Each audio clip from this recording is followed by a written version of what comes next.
اللہ نے واضح طور پر بتا دیا کہ مسلمان عورت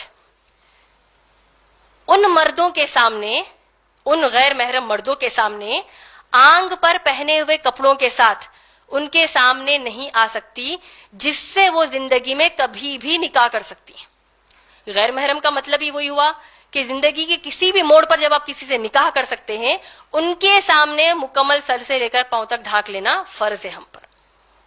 اور اس کے ساتھ ساتھ قرآن حدیث کی روشنی میں یہ بھی تعلیم ہم کو ملتی ہے کہ کوئی بھی مسلمان عورت بالغ ہونے کے بعد آفٹر ریچنگ پیوبرٹی وہ اپنے جسم کا کوئی بھی حصہ، یہاں تک کہ اگر اس کی سگی ماں بھی ہوگی، کپڑے اتارتے وقت یا بغیر کپڑوں کے اپنی سگی ماں کو تک نہیں دکھائے گی، سگی بہنوں کو تک نہیں دکھائے گی، سوائے چہرے کے، ہاتھوں کے اور پاؤں کے۔ باقی کا جسم کا حصہ وہ صرف اپنے شوہر کو دکھا سکتی ہے۔ تو یہ دو بنیادی باتیں ہم کو معلوم ہونے ضروری تھے۔ اب آپ دیکھیے، مسلمان عورت پر اللہ نے حکم لگایا ہے کہ جب وہ اپنے گھروں سے باہر نکلیں، یعنی جب کبھی غیر محرموں کے بیچ میں وہ جائیں یا گھر میں بھی اگر وہ رہتی ہیں تو اپنے سینوں پر چادریں ڈال دیں، سینوں پر اوڑھنیاں اوڑھ لیں اور اپنی زینت کو جان بوجھ کر نہ دکھائیں۔ اور اپنی زینت کو وہ کس کے سامنے دکھا سکتی ہیں؟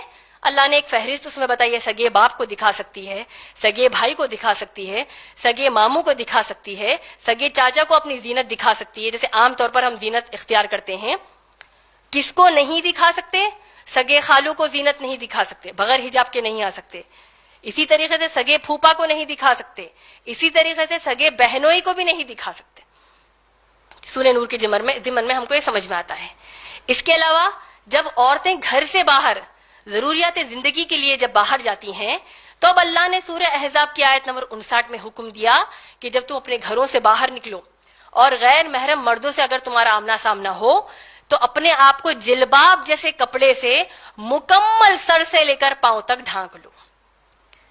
کیسے کپڑے سے؟ جلباب جیسے کپڑے سے۔ اور جلباب جیسا کپڑا کیسا ہوتا ہے؟ موٹا کپڑا ہوتا ہے، یا نہیں تو کم از کم ایسا ہو کہ آپ کا جسم مکمل اس سے ڈھک جائے، اور اگر اس پر روشنی بھی پڑے تو آپ کے اندر کا لباس نظر نہ آئے اور نہ ہی آپ کا جسم کا کوئی حصہ نظر آئے۔ جو انشاءاللہ میں اپنے آپ کو دکھا کر، یا میری جتنی بہنیں یہاں میری طرح برقع پہنی ہیں یہاں آڈینس میں دکھا کر بتا سکتی ہوں کہ انشاءاللہ ہم لوگ سورہ احزاب کی آیت نمبر 59 کے ضمن میں انشاءاللہ حجاب کر رہی ہیں۔ تو یہ حجاب 2 آیتوں کے ضمن میں ماشاءاللہ ہم نے سمجھ لیا۔ اس میں ایک مزے کی بات آپ کو بتا دوں، یا اس کو ایک دلچسپ بات آپ کو بتا دوں، وہ یہ ہے کہ اسلام میں مرد کے لیے ہم اس کا اپوزٹ کیا لیتے ہیں؟ عورت۔ جبکہ اسلامی اعتبار سے مرد کا جو جوڑے دار فیمیل ہے وہ دراصل عورت نہیں ہے۔ کیوں؟ کیونکہ عورت کا بنیادی معنی ہے کوئی ایسی چیز جس کو چھپا کر رکھا گیا۔ تو اسلام نے عورت کی اتنی عزت کی ہے، اتنی عزت دی ہے کہ اس کو مکمل غیر محرم مردوں کی نیتوں سے چھپا کر رکھا۔ بھیڑیوں کی شکل میں جو چند مرد ہوتے ہیں جو اپنی ہوس کا شکار عورتوں کو بنانے کی کوشش کرتے ہیں، اس سے اللہ نے عورت کو محفوظ کر دیا، اسی لیے ہم کو عورت کہا گیا ہے ماشاءاللہ۔ اسی اعتبار سے حجاب کے ضمن میں دوسری اہم باتیں بھی آپ سب کو یہ بتا دوں کہ جیسے کہ اللہ نے سورہ احزاب کی آیت نمبر 59، یہ آیت کو آپ ضرور انشاءاللہ گھر جا کر ایک بار کھول کر پڑھیے۔ اللہ نے کیا فرمایا آپ جانتے ہیں؟ اللہ فرماتے ہیں، یا نبی، اے نبی صلی اللہ علیہ وسلم، کہہ دیجئے اپنی بیویوں کو، اپنی بیٹیوں کو اور مسلمان عورتوں کو کیا حکم دیا؟ حجاب کا حکم دیا کہ اپنے آپ کو سر سے لے کر پاؤں تک مکمل ڈھانک لے جلباب جیسے کپڑے سے۔